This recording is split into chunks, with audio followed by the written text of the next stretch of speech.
Welcome to the Bourbon Friday Show, where every Friday we take a short break, try a new bourbon, and meet someone awesome from the St. Louis startup scene. I'm your host, Nick Niehaus, and today I am interviewing Meghan Winegrad, who is the founder and CEO of Generopolis. So Meghan, welcome to the show. Thank you so much. I'm excited. Yeah, we're excited to have you. So why don't you just start out simple enough, what is Generopolis? Generopolis is an online marketplace where you can sell just about anything. Okay. Similar to Facebook, Swap and Sell, or Craigslist. Okay. But instead of pocketing the cash, you choose your favorite nonprofit to receive the proceeds. Oh, interesting. Okay, so getting rid of maybe old junk, but you're doing it for a good cause, it sounds like. Yeah, so that's the fun of Generopolis, is it can be anything from, yes, a closet clean out or a garage clean out before you move, to some really creative, zany stuff like maybe you want to go offer a singing telegram. Oh, really? Or Okay. you would like to bake cookies or dog walk. There are services too. Or for our T-Rex team, I know we've got so many people who are talented coders. We've got lawyers. All those things can be on Generopolis. Oh, really? Okay, so you could sell your service and then donate the proceeds as a result? You got it. You got it. Very cool. Okay. So give me a couple examples of kind of, case studies, so to speak. I mean, have you already done some transactions, or what are people liking to do on Generopolis? Yeah. We are brand new to St. Louis public-facing fundraising as of Monday. So this is perfect time. It's really exciting. Good. But in our pilot modes, where we did some small private fundraising, we saw the full gamut of stuff to services. Gotcha. So let me tell you maybe a little bit about the campaign that launches on Monday. Okay, sounds good. We are partnering with Kirkwood Area Every Child Promise. Okay. That's an organization that raises funds to send kids to preschool, recognizing that if children don't go to preschool, they're going to start off already behind their elementary school classmates. Sure. So the really awesome thing about this campaign is that it is the true dream come true in terms of when Generopolis was just in my mind. Okay. So it is a kid-powered campaign. And when I was thinking about Generopolis, one of the founding things was I wanted to teach my children how to give. And I wanted to teach them that giving can be done by anyone, and that even little hands can make a big difference. So the Kirkwood Area Every Child Promise campaign, they partner with 14 preschools in the Kirkwood area. Okay. Every single one of those preschools is going to be doing 4 weeks of lesson plans about giving, all centered around this Valentine's Day, how can we all grow our hearts? And so it is going to be the classrooms themselves coming up with creative ideas on what can they sell on Generopolis. Okay. Kid-created stuff, whether it's services or whether it's stuff. Okay. And taking home lesson plans to really practice at home with their families, so getting their families involved. And then, of course, the board members are all putting together their listings and going out to local businesses and saying, hey, can you help by putting up a listing for your restaurant? Or the Guitar Center in Kirkwood is donating a guitar and guitar lessons. So it's just a campaign that runs the gamut in terms of people who are participating and the kind of stuff that's going on Generopolis. Very cool. Okay. Well, it definitely hits close to home for me because as a kid, I actually ran a carnival to raise money for different charities every year. That's awesome. I love the idea of getting kids involved, and I think that's a great way to help them learn as well, as you were pointing out. So tell me a little bit more about the background. Obviously, you mentioned wanting to get your own kids involved in this kind of stuff, but where'd you come up with the idea for Generopolis? Okay, thanks. So I come from corporate America. Okay. And have always wanted to be an entrepreneur, but really used corporate America as boot camp. I was a product developer and a brand manager. Oh, really? And kind of an intrapreneur, and was looking for the right time to start a business and go out on my own. But simultaneously through that whole thing, I was serving on nonprofit boards and feeling and living the pain of fundraising. And in my gut, I felt like it is really getting competitive to raise money. And I felt like when friends would come at me and say, hey, do you want to, can you contribute to my walk? I'm walking for this, or I'm doing the MS-150 bike ride, or all of these things. It felt like there was just this proliferation of auctions and walks and all this stuff, and that we were being asked for money all the time from all over the place, and everybody was competing. So I started digging into the research, of course, and what I found was something pretty crazy. Did you know we are in a charitable giving crisis? I did not know that. No. Well, I'm here to tell you we are. Okay. So here's what the research says. The research says over the past 50 years, of US GDP. Okay. It's locked. Gotcha. Never changes. It has not changed. And then if you combine that with the massive proliferation of charities, in Missouri alone, last 2 years, 1,600 charities. So New a ones crazy that's a lot. amount of charities that are competing for basically a fixed pie. Sure. And then there are a couple of other trends that are overlaid. Number one would be millennials, largest generation, most socially conscious generation, totally invested in causes that they love, but first generation in American history to go backwards. Yeah, in not as income. much money to donate, right? Right. So that's a real threat to giving in Sure. a traditional sense. And then the other side of the coin is businesses. When you look at what they're doing, they are economic powerhouses. Local businesses are 50% of GDP, Okay. but they make up only 5% of giving. Oh, really? Okay. So we've got, on the one side, millennials totally interested in giving back, no money to give. Businesses not giving back, but have lots of money available. So really that's kind of how all those things came together to form Generopolis, which is Generopolis really can be a place where if you don't have money, we know you've got stuff you're good at. Sure. We know you've got stuff you can repurpose, things that you're no longer giving. And so how can we turn stuff into cash? All right. And then on the business side, really showing businesses there is a better way that we can offer you that has real ROI. So businesses, if you are really sick of being hit up all over the place for this auction and this gala, Sure. and you send your product out the door, you know it goes at a steep discount at auction, you never know who that customer is. On Generopolis, you can put up listings, you can tinker with the offering, you can offer things that cost you no money, like a skip the line pass on a busy Saturday night. You can adjust it and maybe start with a dinner and see how that does. But also, we're going to be developing tools for businesses so that you can do easy things like download what have you put on Generopolis so that you can give that, upload that into QuickBooks. Okay.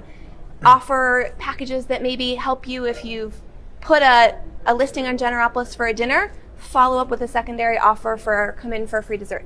Things like that are in the roadmap for Generopolis to say, how can we become really good partners for businesses to make giving easy for them so we can slide that percentage of giving up for them overall. Gotcha. Okay, so it sounds like part of it, at least, is about turning giving into a way to market the business as well. For businesses, yeah. Yeah, so I think one thing you mentioned that I really like is the idea that obviously you can make a donation, give a product, and then it's auctioned off for cheap or given away and you don't ever meet the person. Yeah. And it sounds like you're kind of getting the nonprofit almost out of the way so that the person can, the transaction can happen and benefit the business a little bit more in terms of a relationship. So I mean, yeah, I really hope that Generopolis helps form relationships in lots of different ways, and that's one of them.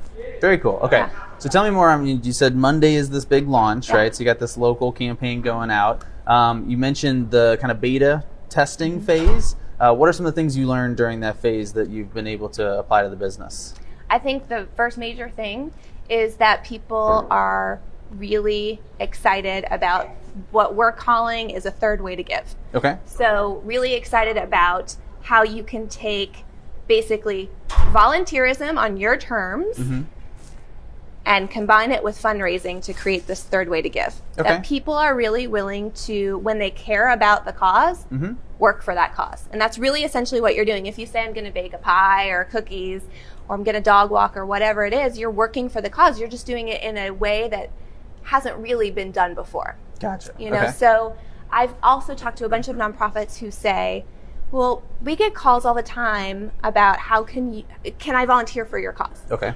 And so whether that is, let's just say at a food bank, there's only so many shifts of boxes that you can pack. True. Yeah. And there's usually more demand for volunteering than there are slots to go and pack food boxes. Oh, okay. So more people want to volunteer than they can take? Yeah. Gotcha. Okay. And that's a common thing. There are also lots of nonprofits who do things that, quite frankly, are not everyday skills that many people have. Okay. And so there's just a real mismatch between a desire to help versus the ability for a nonprofit to say, yes, we have a volunteer opportunity for you. And so Generopolis really lifts the roof off of that by saying, okay, we have a volunteer opportunity that can be available to you anytime you want. Okay. Any hour of the day and totally on your terms. Let me tell you about Generopolis. And so I think that that has been one of the things that in our early beta testing that we were seeing coming up over and over again from the nonprofit side.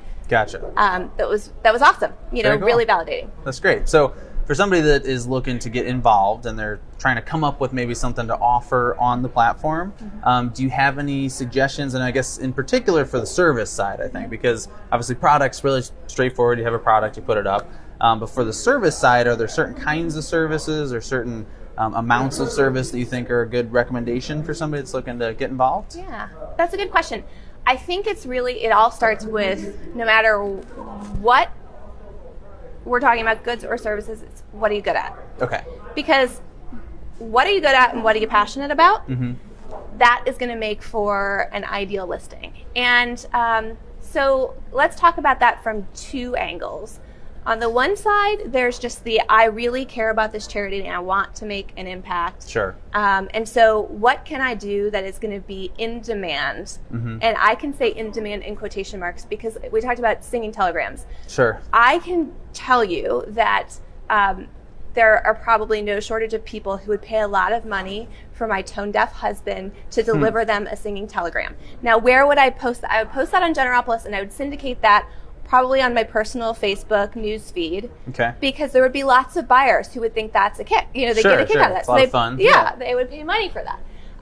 If I posted that on Generopolis and put that exact same listing maybe on LinkedIn, I'm not sure that would be a great probably not move. No. Yeah, not the right spot for it. Yeah. Sure. So that's again the beauty of Generopolis is you can really be creative with it and figure out okay, who do you want to appeal to? Okay. And therefore, how do I want to do it? So on the other side of the coin, there are a lot of people who look forward to Generopolis as a business opportunity. People who maybe sit in a consulting type of realm. So maybe those of us who are web developers or marketing consultants or whatever. Sure. You can go to Generopolis and create a listing and say, I will give you an hour of my marketing services. And take that link, syndicate that on LinkedIn. You can go right in, click through. You can get, your buyer just pays with a credit card through PayPal.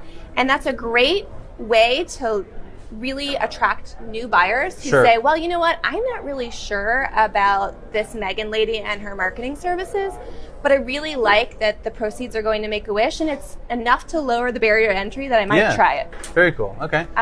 So it's a great way to, it's a new way to market your services, it sounds like, right? And get kind of in the door with a new client. So definitely like that. And obviously you're speaking the right language because I'm a marketer and Eric's a web developer. So, I don't know if you knew that or not, but that's good. A little birdie might have told me. Right. So let's talk a little bit about how somebody gets involved, right? So is it just go to the website and they can create a listing for a service or product? Or what does that look like? Okay. So there are a couple of ways to get involved. Okay. First of all, if you're a nonprofit, right now is a great time because we are looking to add all nonprofits in the St. Louis metro area to the platform. Okay. So we are officially out of beta testing and we are open for fundraising across St. Louis.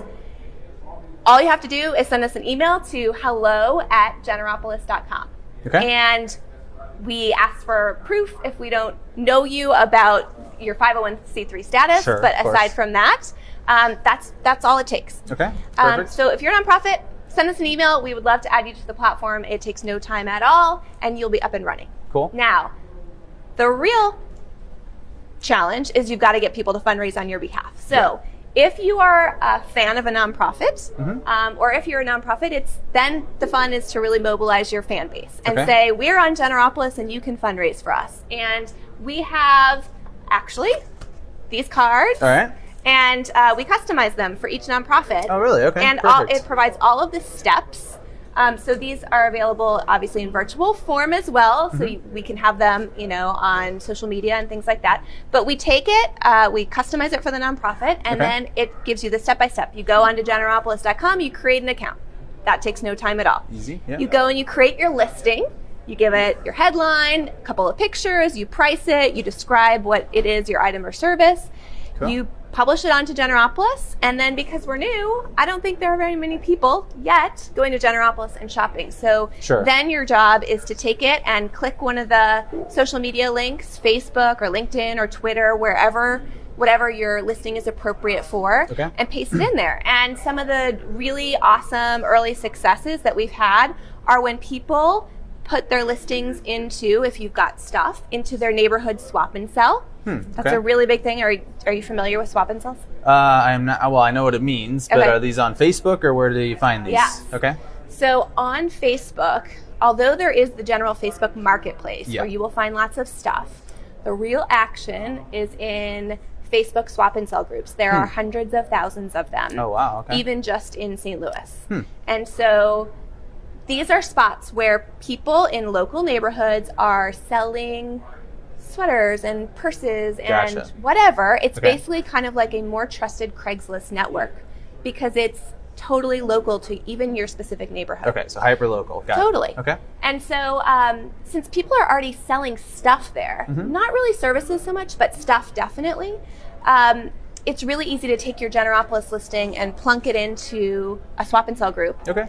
And it's more convenient because people can pay for it right there. So you don't have to deal with cash like you normally would. So here are people already used to kind of trading and dropping things off on porches and all of that stuff. But now you can do all of that and, send the money to a good cause. All right. I love it. All right. So a couple ways to get involved. That's awesome. So launching Monday. So next couple days is a good time to get on there and get signed up. It sounds like. All right. Cool. We got a couple minutes left. So we are going to bring Eric on for the last couple minutes. Good. Founder of Bourbon Friday himself. Have him here and he's going to tell us about what we are drinking today. Sure. Okay. So we have Old Bardstown. And Bardstown is the bourbon capital of the world, is their claim to fame.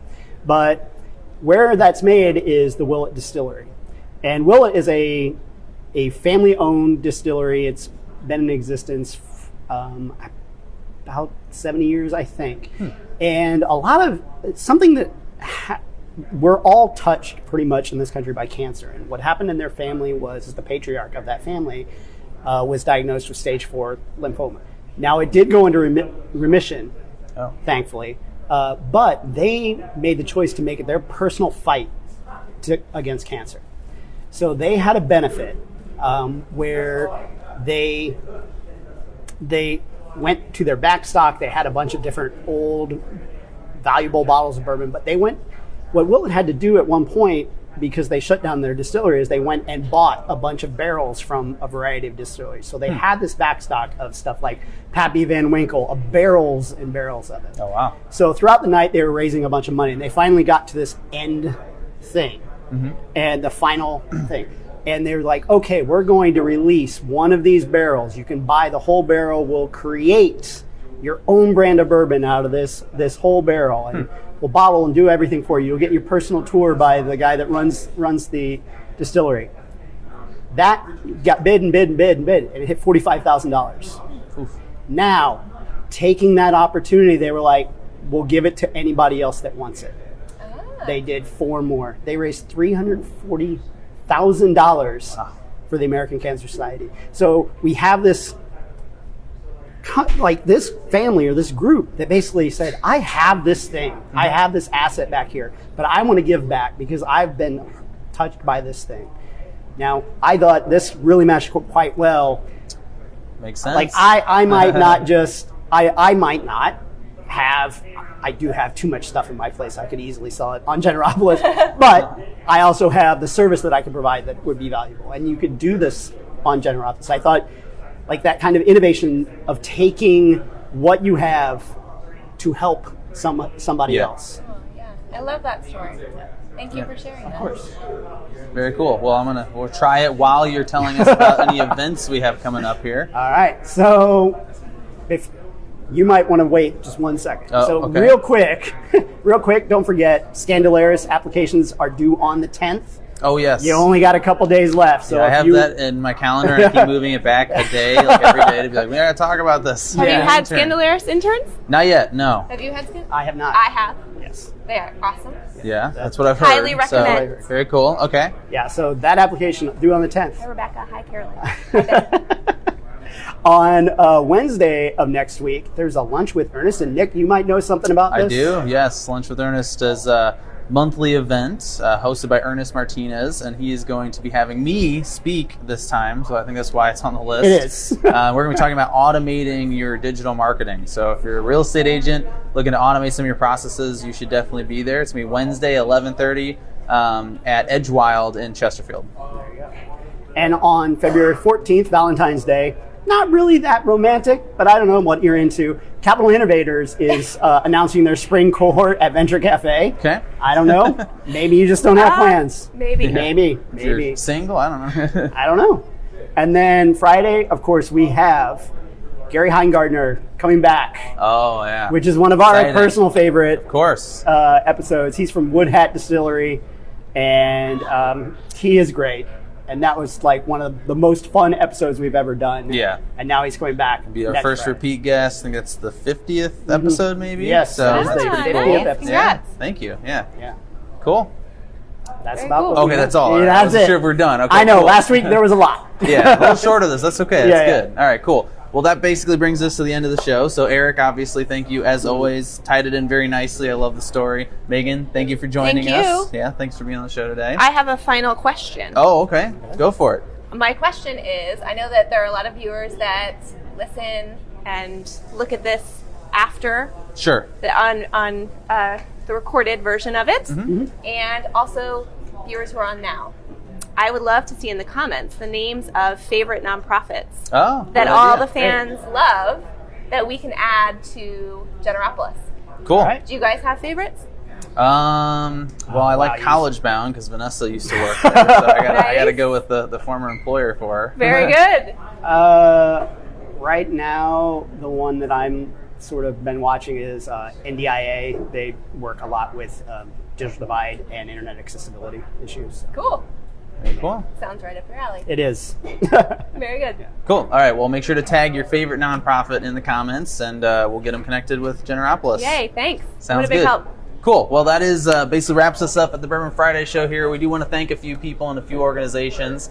Mix it up a little. Thank Vanessa Lobo first, my Yay. business partner with Connect Marketing. We're using some new software today, so hopefully things went well. I haven't seen it yet. We'll find out, but I'm sure she did a great job. Excited to try new things. Thank you to EQ for streaming the show every single week. And also thank you to T-Rex for hosting us and our event every single Friday. This has been the Bourbon Friday Show. We are live at T-Rex every Friday at 4:30. And again, as Eric mentioned, please join us for our 50th episode next Friday. Thanks for tuning in. Hey, thanks for watching. We truly hope you enjoyed it. Please like and share this episode. And if you haven't yet, hit that subscribe button. It really helps us out. To stay up to date, follow us on social. We are at Bourbon Fridays on Facebook, Twitter, Instagram, LinkedIn, and TikTok. See you next time.